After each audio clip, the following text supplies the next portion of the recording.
Dexter we got.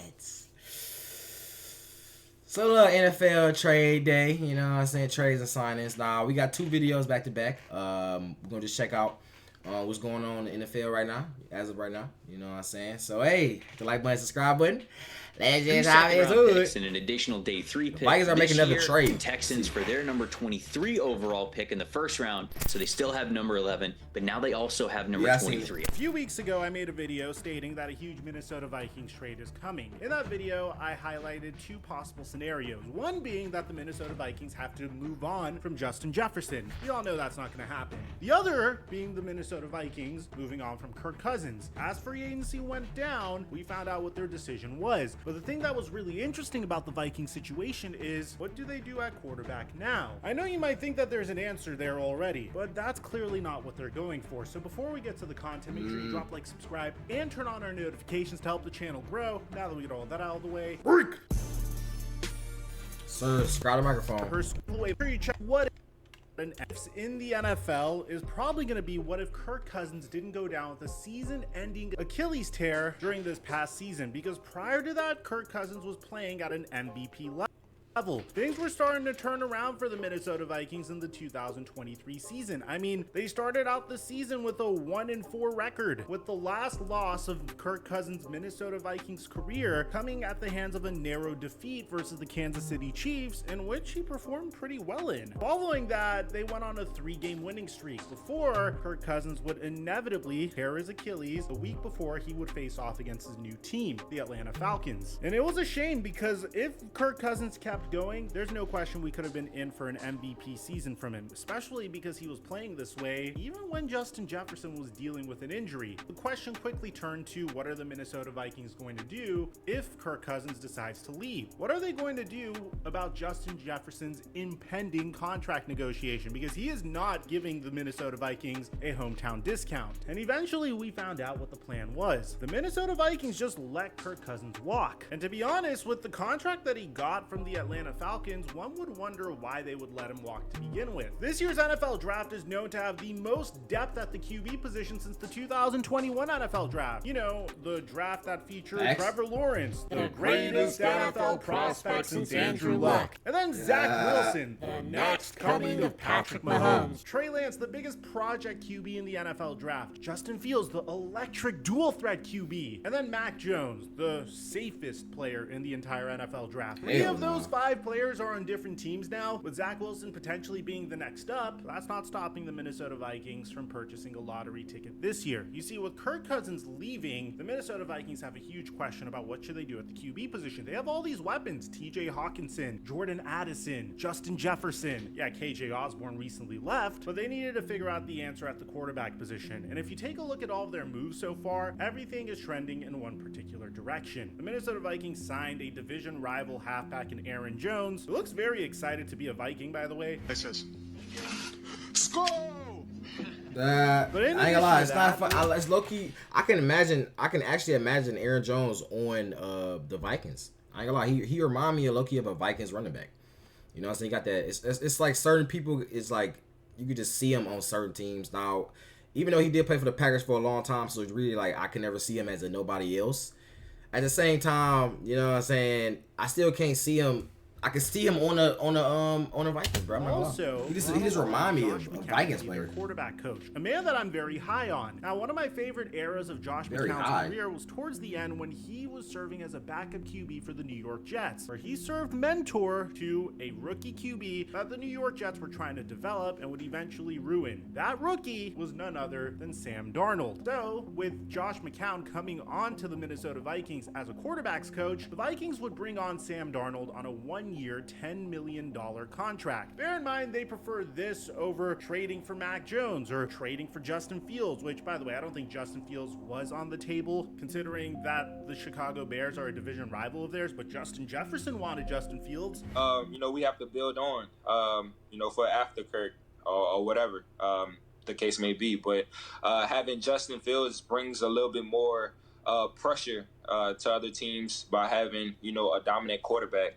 like he is. So with all of that being said, Minnesota Vikings fans starting. I can see them together. Are we really gonna let this guy throw passes to Justin Jefferson, TJ Hawkinson, and Jordan Addison next year? Are we gonna trust him with the running game as well? Could he handle Kevin O'Connell's offense? Well, Kevin O'Connell certainly thinks so, but clearly this isn't the plan. Historically, if you look at successful quarterbacks in the NFL draft, the ones that do the best in the NFL are the individuals that sit back for a year after getting drafted, whether that's by accident in the form of Tom Brady or on purpose in the form of Patrick Mahomes and Carson Palmer. Sometimes it doesn't work out and fate just has a different plan for you, like what happened with the San Francisco 49ers and Trey Lance. But in the case of the Minnesota Vikings, it really seems clear what direction they're trying to go in here. And I highly doubt that that direction is trusting a quarterback that's completed 59.7% of his passes throughout his career to carry the load on offense and be QB1 moving forward. At least that's not their first plan. So about a week ago, the Minnesota Vikings made a huge trade, one that we didn't talk about because we were busy talking about the important stuff on this channel, like Le'Veon Bell having an OnlyFans account.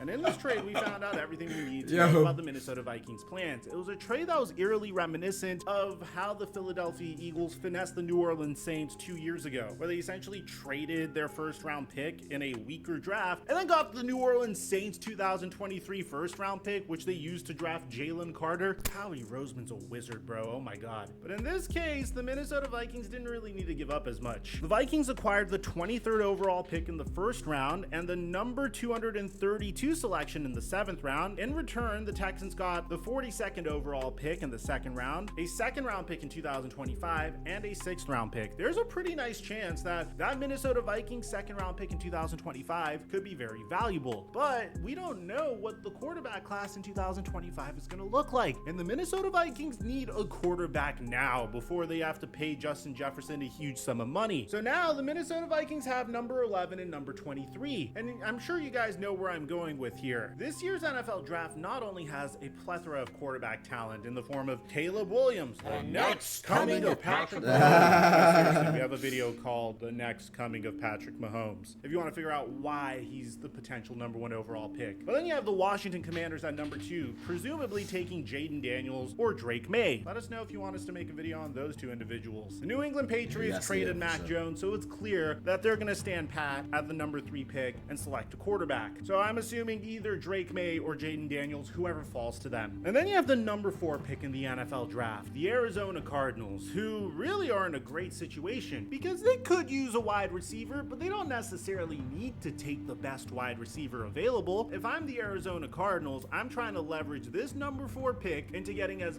much talent and as many assets as humanly possible. And in this case, if I'm the Cardinals, I would much rather have the Vikings 11th overall pick and 23rd overall pick as opposed to the 4th overall pick. You fall back to the number 11 pick, maybe Malik Neighbors is there, maybe Rome Odunze's there, maybe Marvin Harrison Jr. falls a little bit, but I highly doubt that happens. So I'm targeting the number 4 pick if I'm the Minnesota Vikings, and I'm assuming that this is only going to go down if the quarterback that they want is on the board. The question is, who is that quarterback that they're targeting? A lot of people are speculating that it's going to be JJ McCarthy. And this trade is eerily reminiscent of the San Francisco 49ers draft day trade for Trey Lance. You know, the one where they gave up 2 first-round picks and swapped first-round picks with the Miami Dolphins, which essentially set up the Miami Dolphins to rebuild significantly quicker. And I guess you can make the argument that if they kept their assets and just kept Brock Purdy and didn't make this over-aggressive trade for a project QB that they just punted on almost immediately, the San Francisco 49ers may have been able to get additional pieces to win a Super Bowl. I'm just kidding, 49ers fans. I just wanted to trigger you a little bit. So my gut feeling is the Minnesota Vikings want Drake Maye, an individual that hasn't had as much hype recently. During the season, you would hear so much about Drake Maye, primarily because he had a really good year 2 years ago. This past season, however, he wasn't able to perform nearly as well. So as a result, you're seeing players like Jayden Daniels and JJ McCarthy get significantly more pre-draft hype than Drake Maye. The interesting part about this, and the parallel I want to draw here for you, is Drake Maye was coached in high school briefly by Josh McCown. How's that relationship? I'm not necessarily sure. But you have Josh McCown, an individual that there's familiarity with, and then you have Drake Maye, an individual that would thrive in Kevin O'Connell's You guys see the highlights. Sam Darnold, an individual that had a very rough few years in the NFL, primarily because of mismanagement of his talent and just playing for Adam Gase and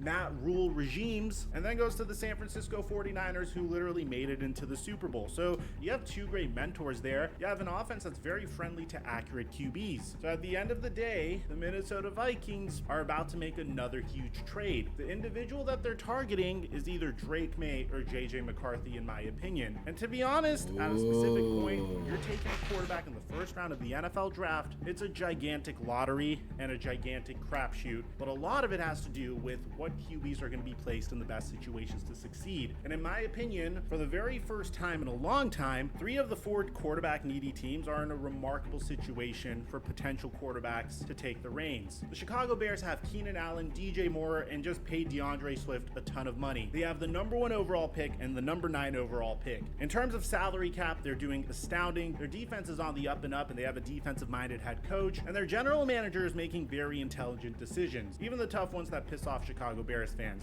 I don't understand why the you cannot hold on to him until training camp, until something happens to somebody, and you're going to get better than a 6th-round pick. Calm down. What are we doing here? This is honestly, whoa. This is why I say it all the time. I am the only human being that is qualified to run this organization that is.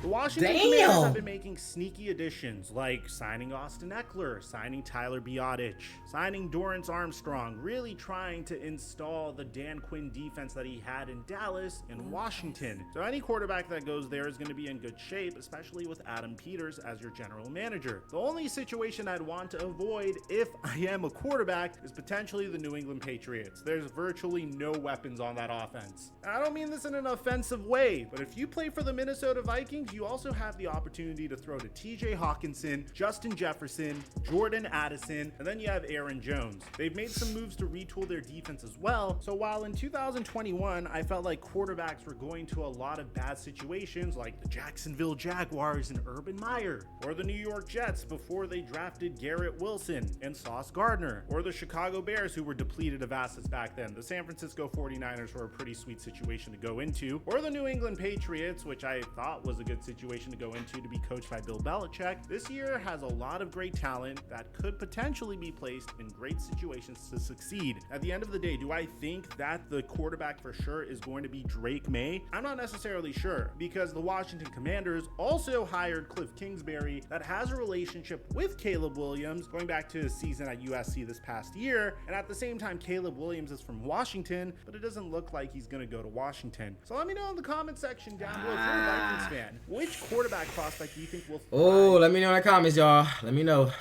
All right. See what Caleb Williams talking about. Humble yourself coming in the building. I feel like it's one of those things where it's like you can't, like you said, you can't bring that Hollywood stuff into the building. I was having fun and lead by example, and then obviously go out there and handle business. It only took us 2 weeks for us to have a brand new update on Caleb Williams. And before people look at me and say, Mike, you're just this gigantic Caleb Williams hater, I want you to know that I want this individual to succeed more than I've ever wanted. This is my next decade's worth of content riding on this guy succeeding in the NFL. It's just some of his behavior is bizarre to me. So before we get to the content, make sure you drop like, subscribe, and turn on our notifications. Help the channel grow. Caleb Williams, I ain't gonna lie. Caleb Williams, low-key, what's going on, everybody? There were a couple sassy, of comments in my sassy. last video saying, Mike, you're the only one that is dubbing Caleb Williams as the next coming of Patrick Mahomes. Roll the clips. I watch him play. He's the only quarterback, pro or collegiate, that the way he plays reminds me of Patrick. What's happened with Caleb Williams? They are labeling him the next Patrick Mahomes. With Mahomes, it feels really accurate. I don't know about that. And he's got a good head on his shoulders. Everybody watches Patrick and sees all the cool things he can do. And, I always said, even in high school, that I don't think there's anything. Obviously it's special, but I don't think there's anything that I can't do that he's doing out there. Yes, I want you to know that's a gigantic parody, because it seems like each and every couple of years, there is a player that is being dubbed as the next Andrew Luck or the next Patrick Mahomes, which I'm all here for. I love doing deep dives on these players. I love learning about their personalities. I've been making football content for about 4 years now, and I must say, I don't think I've ever had the pleasure of evaluating a prospect like Caleb Williams. There has never been a total package of a player that is truly a tremendous football player, but also carries a significant amount of red flags. Now, I wanted to give you a disclaimer. Just because a player has a very eccentric personality and does weird shit like calling his haters sheep, I mean, everybody wants to be in these two 12.5 shoes right here. So some opinion of a sheep, Lions don't worry about that. So, keep moving on, keep fighting. Fight on. Doesn't necessarily mean he's gonna be a bad football player. And I want to make sure that I make that a point of emphasis over and over and over again, because we've made plenty of content on Aaron Rodgers. He's an awesome football player. He's one of the most bizarre personalities we've ever had the pleasure of making content on. Same goes with Antonio Brown. The man is one of the most bizarre personalities in all of football. And he was so bizarre that he quite literally walked off the field at a specific point and turned his back on the game of football. Although he's trying to come back and play for the Pittsburgh Steelers, as we mentioned in our Le'Veon Bell OnlyFans video, which, yes, Le'Veon Bell has an OnlyFans now, but I digress. In our last video, we talked about how strange some of Caleb Williams' behavior was, and this isn't an individual that is a stranger to odd behavior. Back in September, Caleb Williams' father said that he might not even declare for the NFL draft. Next thing you know, the decision was to declare for the NFL draft, which is no duh, especially if you're going #1 overall, but then came a different problem. Caleb Williams' father wanted ownership stake in any team that selected his son, which is something Tom Brady and Aaron Rodgers attempted to get in the past, but to no avail. In the very beginning, it seemed like Caleb Williams didn't want to go to the Chicago Bears. And this was all the way back in the beginning of the season when even Justin Fields was struggling under center. It seems like as the offseason went on, the Chicago Bears seemed like a pretty sweet situation, especially considering the recent moves they've made. But still, Caleb Williams would still like tweets suggesting that he would prefer to go to a different team than the Chicago Bears, maybe the Washington Commanders, which are also a sweet situation. So a few weeks ago, we made a video on how Caleb Williams showed up to the NFL Combine, declined to throw the football, which is fine. Historically, we've seen a lot of quarterbacks attend the Combine but decline to throw, but also decline medical exams. His reasoning why didn't really make a lot of sense either. And obviously, when you start doing things that's not traditional. And this is why I say, bro, like, it should be like, you doing too much, bro. You know what I'm saying? Like, bro, it's not that serious, bro. Let's be honest. It's not that serious. It's not that serious. Like, bro, it's not that serious, bro. It's not that serious. Trust me, bro. It's not that serious. It's not that serious. Let's be honest. It's not that serious. Now, if you don't want to throw, okay. You know what I'm saying? You don't gotta throw. But decline medical, like, bro, they're gonna have to take your shit either way it go, bro. You don't get away with, and like, bro, I just feel like that's just, if anything, that's just helping out with like the speculation around him and rumors around him and shit like that. It just helped with that. You know what I'm saying? But in general, you don't have to do all that shit, bro. It's too much, bro. Whether you're at a school like USC, and I support you 100%. Yeah. Trust me. Whether you're here at the Combine that's been going on for, I don't know how many years, but a long time. Right. And so, I'd say the main thing has just been, it was a decision with my family and my team, and it really came down to, not all 32 teams can draft me, so I give all 32 teams. Yeah.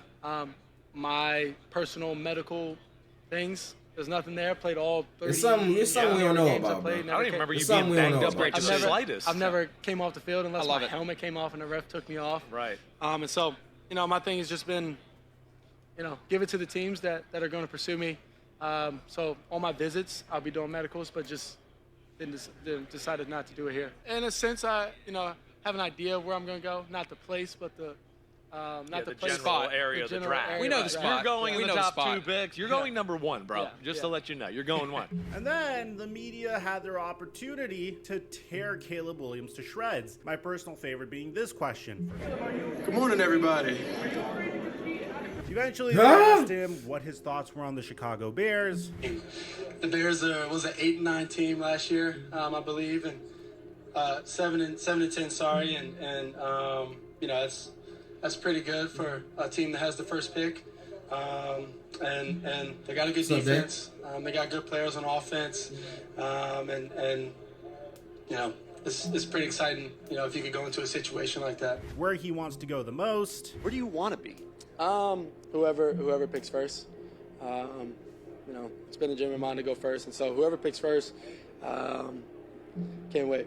and his thoughts on his hometown Washington Commanders. You know, it's like I've said before, it's familiar. It's hometown, as everybody knows, and you know, it'd be really cool to be back there and experience that.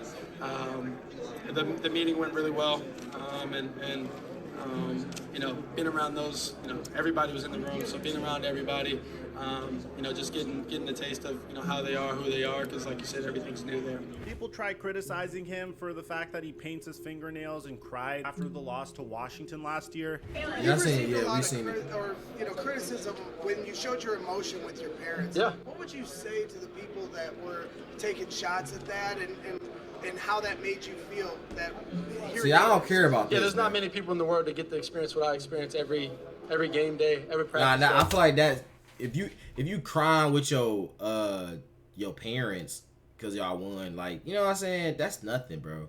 That's nothing. Now, when you doing shit that's over the top, bro, and extra, like, that's one thing I've had a lot of people, especially playing sports, bro. You always come encounter with people who just OD. Like, you just OD. Everything you do is just OD. It's over the top. Like, why are you doing this? You know what I'm saying? And that's the vibes I get when he want to decline medical exams. That's ODing, bro. It's OD. It's OD. You know what I'm saying? But like this, bro, like, come on, this is normal, bro. Crying with your parents is normal, bro. To get the experience what I experience every game day, every practice day. You know, so it kind of goes back to, you know, it always kind of goes back to that for me. It's, you know, it's something that I only get to experience. It's something that I really care about, which is not only winning the game, but, you know, doing it with my teammates. So every time we lose, I feel like I let my teammates down. But at the end of the day, I just felt like the media really wanted to tear this young man to shreds, considering the fact that he comes off as a very cocky guy. And it seemed like his demeanor and his overall attitude was the primary reason why some of his future teammates didn't want to play with him. Now, in the past, DJ Moore suggested that Justin Fields was just fine at the QB position. Somebody asked me that last week. I'm still like, bruh, where are y'all seeing this? Like, what makes him not the quarterback for the Chicago Bears right now? I get y'all got everybody coming out. What, it's like two of them. I don't think they better than Justin. So it seemed like for the most part, his Chicago Bears teammates would have preferred what to am I wearing? Justin Fields as opposed to Caleb Williams. And this kind Blanket of reminds hoodie, me of bro. how LeBron Get hip. James's future teammates reacted when Stay they found out that they were selecting him with the #1 overall pick in the 2003 draft. We have better players than him in his position already on our team, bro. His potential is probably the sky's the limit for him, though. Good LeBron is just gonna add to what we need, and you know, just make things a little bit easier.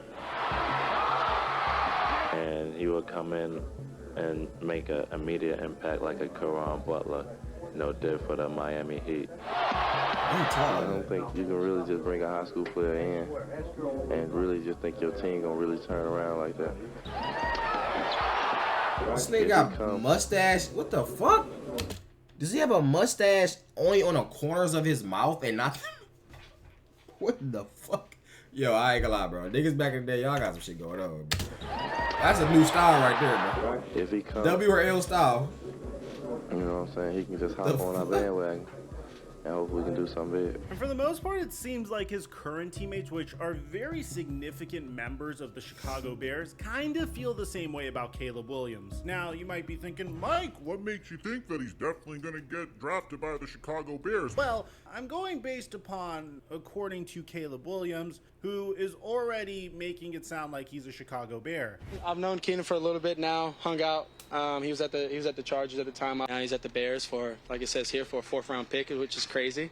He had his best year last year. He's a beast, good guy, awesome dude to be around. He can give you a lot of knowledge. So it seems like the moment that Justin Fields was traded, a lot of Chicago Bears players weren't necessarily excited. DJ Moore has been on record saying that Justin Fields should be their quarterback multiple times during the offseason. And the moment Justin Fields was traded, he just understood the reality of the situation, that it's a business and there's really nothing that you could do in this case. But in addition to that, you have Jaylon Johnson, who is literal proof that Chicago is building something special, considering the fact that this is an individual that wanted to be traded about a year ago, but then elected to stay on and signed a contract extension with the Chicago Bears, presumably because he understands that the Chicago Bears are truly building something special here based upon the decisions Ryan Poles has been making, but this man went on the Up and Adams show and gave Caleb Williams a gigantic warning, which kind of gives you an idea of how a lot of Chicago Bears players currently view Caleb Williams. Like you just humble yourself coming in the building. This is off topic, bro. This is crazy off topic. But I don't know how people work out in AirPods. Like, bro, whenever I work out, or no, I wouldn't say work out, because, you know, I can wear AirPods like in the gym. You know what I'm saying? Because I'm not like sprinting, but like running around and running routes and shit. You know what I'm saying? My shit always fall out. What is the reason my AirPods keep falling out of my ear, bro? I've really been trying to get to the bottom of this. It's been doing this for like so long, bro. You know what I'm saying? And other people, they should just stay in the whole time. Like, is my ears overly big, or like, you know, everything on my body big? You know what I'm saying? So it makes sense. Maybe my ears is big, bro, and they can't fit a fucking AirPod. You know what I'm saying? I don't know. Players. Somebody let me know, bro. Caleb Williams. Like you just humble yourself coming in the building. I feel like it's one of those things where it's like you can't, like you said, you can't bring that Hollywood stuff into the building, especially now with guys who play this game. I feel like at a high level for consecutive years in the league. It's when it's like, nah, that what you did in college, the Hollywood, it's like, nah, that you got to prove yourself. That stuff like that doesn't matter. But I feel like you gotta get to know him too. I think it's a fine line between trying to prove a point to him, but also getting to know him. Because I mean, at the end of the day, we want him to be the absolute best he can be. I mean, that's what we're bringing him in for, to win games. So I think truly just learning who he is as a person, learning him deeper than just all the Hollywood stuff you see, but actually trying to learn and get to know him, and then from there knowing what pushes him. And I don't think what Jaylon Johnson is saying is necessarily bad. I mean, it makes a lot of sense given Caleb Williams' history already. It seems like this individual takes the tiniest little thing and blows it up, whether it's declaring for the NFL draft and wanting an ownership stake, or being the presumed #1 overall pick and saying, hey, maybe I don't declare this year, or going to the draft combine declining to throw, which is normal, but then declining medical exams on top of that. It's kind of like that famous quote from Aaron Rodgers. You know how Aaron Rodgers hates distractions? Where he said, anything in this building that we're doing that has nothing to do with winning needs to be assessed. Everything that we do has to have a purpose. The expletive that has nothing to do with winning has to get out of the building, which is what Aaron Rodgers said about a month and a half before being a potential vice presidential candidate for RFK. So I can understand where Jaylon Johnson's coming from, because at the same time, I don't think any quarterback in NFL history is going to come into a better situation than Caleb Williams. I mean, I think the only quarterback in NFL history that would have gone into a better situation that was better than Caleb Williams might have been Trey Lance, who was selected with the #3 overall pick in the 2021 NFL draft after the San Francisco 49ers gave up 2 first-round picks to swap first-round picks, and then played Trey Lance for 6 games and then trade him to the Cowboys for a 4th-round pick. In the case of Caleb Williams, he's coming to a team that has Cole Kmet as a tight end, DJ Moore and Keenan Allen as wide receivers, DeAndre Swift as a running back, really good defensive players in Montez Sweat and Jaylon Johnson already on the defense. You have the #1 overall pick this year and the #9 overall pick next year. You still have the Panthers' 2025 2nd-round pick as well, which could potentially be very valuable if the Panthers have a bad season this year. So Caleb Williams is being placed in a really good situation, considering the fact that the Bears also just gave up a 4th-round pick to trade for Keenan Allen. Now, this is where I think my basis of this video comes from. Of course, Jaylon Johnson warning Caleb Williams about leaving the Hollywood stuff behind is significant. DJ Moore also coming out and saying probably the weirdest quote of all time, that I hope he just comes in and gets ready to work. You can't worry about the legacy of Justin Fields, which, with all due respect, I don't think Justin Fields really left a legacy behind. In year 1, he was playing for Matt That Nagy, nigga said legacy. Matt That's kind of Nagy. crazy. They also decided to trade away a bunch of their best defensive players. So Justin Fields didn't really have the greatest situation going into year 2. And then in year 3, you finally get him DJ Moore, and he was starting to improve towards the end, but I guess at that point, a huge upgrade was available, alongside the opportunity to reset the clock with a rookie scale contract. So they decided to move on from Justin Fields. More power to the Chicago Bears for trading Justin Fields into a situation where he might be able to start in week 1. Russell Wilson's on a veteran minimum contract contract. So for all you know, Justin Fields could be the week 1 starter for the Pittsburgh Steelers if Russell Wilson doesn't even make it through training camp. I mean, hell, it happened to Cam Newton when Mac Jones was drafted. It could potentially happen here. But the reason I made this video was primarily because Caleb Williams had one of the weirdest pro days of all time. Now, you know how I feel about pro days, guys. Ever since that Zach Wilson pro day where he threw that incredible like 60-yard bomb, I don't trust these over-rehearsed displays of athleticism. Watching them, I think this is an incredible throw, but I also understand there's no pads and there's no pass rush coming at them. Favorite part of this pro day had nothing to do with the football field. It didn't have anything to do with Caleb. Like, if anything, they honestly just be studying film. I mean, which they obviously are just studying film, but yeah, like, you know what I'm saying? The throwing, like, that's just an everyday thing, bro. It's literally practice, bro. You know what I'm saying? That's not the real thing. And this is to a lot of football players, they'd be like, okay, so if you play football, you know exactly what I'm talking about. Basically, y'all train, you know what I'm saying? Y'all train. Y'all don't have pads. Y'all get y'all pads, or let's say we got our pads like a week or 2 weeks before our first game. So you be training, you know what I'm saying, with no pads the whole time, practicing and everything.